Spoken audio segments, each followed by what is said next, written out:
Vous prétendez tous savoir communiquer dans votre couple. Eh oui.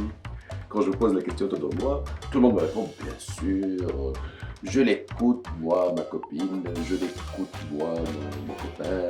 Et puis, je suis bien dans le fait d'étaler les choses et de dire ce que je veux et ce qui doit changer en lui. Bien sûr, devrait changer ça et ça et ça et ça. Mais c'est pas ça la communication dans le couple. Aujourd'hui, on va parler de communication et je vais vous donner 5 astuces pour réussir à communiquer dans votre couple.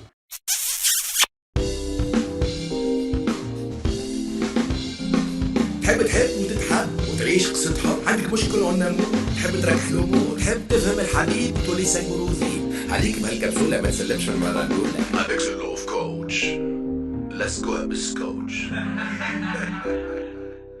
Bon, pour ceux qui ne connaissent pas, bon, c'est écrit ici.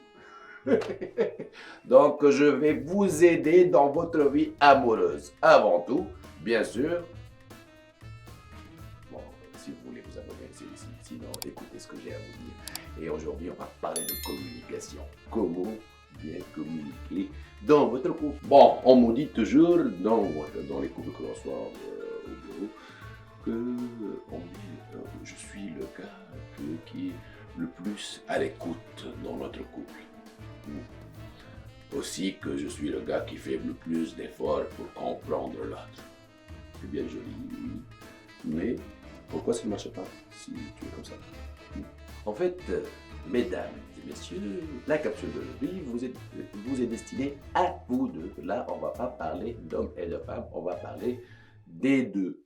Et puis, voilà, dans une communication où tu cherches à entendre, ou plutôt à écouter ce que l'autre dit, pour avoir une meilleure argumentation après, c'est comme si vous ne jouez pas dans la même équipe. Il faut savoir que ce n'est pas un plaidoyer. Et oui, vous n'êtes pas dans une cour de justice. Et il n'y a pas de perdant si je ne peux pas dire que vous êtes tous les deux perdants si vous n'arrivez pas à communiquer. Mesdames, messieurs, dans un couple, on est censé jouer dans une même équipe. Et oui, l'idéal, quand on est à l'écoute ou quand on plaidoie une cause, c'est de prendre en compte que l'autre, eh bien, il joue avec toi dans ton équipe. Donc, il ne doit pas y avoir un perdant. En fait, les deux, vous devez être gagnants. C'est ça l'approche. Communiquer, ça doit aider le couple et non ta petite personne. En gros, et pour faciliter la chose, oubliez tout ce que vous savez par rapport à la communication. Généralement, il faut faire de grosses études de communication pour avoir les ficelles de la communication. Sinon, écoutez pour rebondir, si tu le fais avec tes potes ou avec ta prof ou avec ton boss, avec ta partenaire ou ton partenaire, il faut bien écouter pour voir le problème tout simplement et savoir le gérer.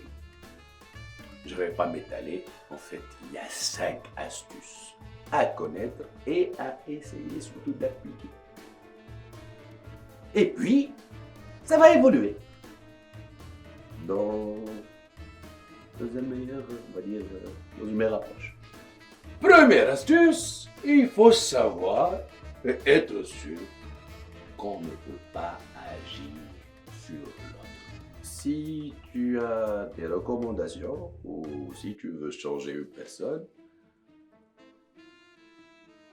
la vie a prouvé qu'on ne peut pas changer les autres. Et que seul, on ne peut agir que sur soi. Donc, si tu as un truc à dire ou si tu as un truc à changer, il faut t'adresser à la personne sur laquelle tu as le plus d'influence. Et c'est toi. Donc, si tu veux changer une chose, vous commencez par toi. Deuxième truc qu'il faut savoir, votre partenaire ne connaît pas ni tes pensées, ni tes désirs, ni ta façon de voir les choses. Donc, il faut savoir lui expliquer et arrêter de jouer à la devinette. C'est pas parce que vous avez passé beaucoup de temps ensemble qu'il est censé tout deviner. Il ne peut pas le faire. Il n'est pas magicien. C'est un homme, voilà une femme, normale, qui t'aime et que tu aimes et que tu es censé lui expliquer ce que tu veux, tout simplement. La devinette, c'est un jeu qu'on peut jouer à part. Ou sinon, il y a des trucs qui passent à la télé. Vous pouvez vous préparer en fait pour jouer si cela vous intéresse. Sinon, dans la maison, le train de tous les jours, si vous voulez un truc, si vous désirez un truc, demandez-le, tout simplement. Ce qui m'amène à la troisième conseil. Si vous souhaitez qu'on vous écoute, eh bien commencez la phrase tout simplement par je et non par tu.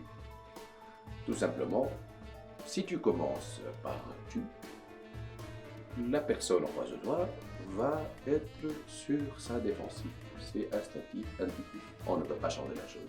Si tu commences par tu, c'est que tu as des reproches à faire. Donc, la personne en face de toi va être comme ça. Et préparer, bien sûr, une contre-attaque. Donc, si tout simplement vous voulez qu'on vous écoute, choisissez le jeu. Quand vous choisissez le jeu, c'est que quelque part vous vous dévoilez et la personne en face de toi qui est censée t'aimer et être ton partenaire ne peut réellement qu'être à ton écoute. C'est son devoir quelque part. Un petit exemple. Imagine que tu as envie de ton partenaire en vrai. Au lieu de lui dire « tu ne me fais pas l'amour assez souvent », tu pourras lui dire « j'adore qu'on le fait et je pense qu'on ne le fait pas assez souvent et j'aimerais bien qu'on le fasse assez souvent ». En fait, je vais le dire la même chose dans deux angles différents, mais je pense que la deuxième est beaucoup plus attrayante, n'est-ce pas? Dites-moi en commentaire ce que vous en pensez. Il y a un point très important. Arrêtez de tester votre partenaire. Ce n'est pas un jeu. Et limite, c'est pas sympathique de toujours tester le partenaire. C'est bon, tu l'as déjà pris comme ça. Bon, si tu penses, s'il t'aime, il t'aime. S'il t'aime pas, vous n'êtes pas censé continuer votre train amoureux.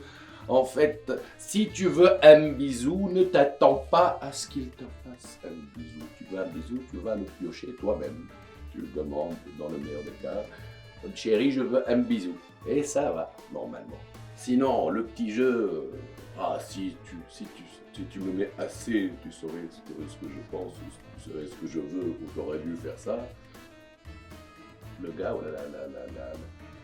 ta partenaire, ils ont des trucs dans la tête. Ils ont une vie, ils ont des amis, ils ont des conflits d'intérêts, ils ont beaucoup de choses. Donc, si vous voulez un truc, demandez-le tout simplement. Arrêtez votre jeu, c'est pas sympathique. Finalement, il faut savoir que il n'y a pas des gens dans un couple qui aimeraient vous faire du mal. Dans le couple, vous êtes censé vous aimer. Et si vous vous aimez, vous êtes censé vous faire du bien l'un à l'autre. Donc, arrêtez de penser que votre partenaire cherche à te faire du mal. Non, c'est pas dans ses quêtes principales, on va dire. C'est vrai que des fois, il se lève du mauvais pied, ou il passe une mauvaise journée, mais quand même, il faut être compréhensif et se dire qu'à la base, il n'y a pas de gens qui veulent être méchants, donc probablement une réaction, ça doit être ça. Donc, quelque part, mesdames, messieurs, si votre partenaire, on va dire, vous fait chier, il ne l'a pas fait exprès. Donc, essayez de calmer un petit peu le jeu, d'attendre 1 heure ou 2 pour que ça ne soit pas une réaction à chaud, et d'en parler après. Normalement, il ne demandera pas. À vous de faire ce que vous devez faire. À très bientôt dans une nouvelle capsule.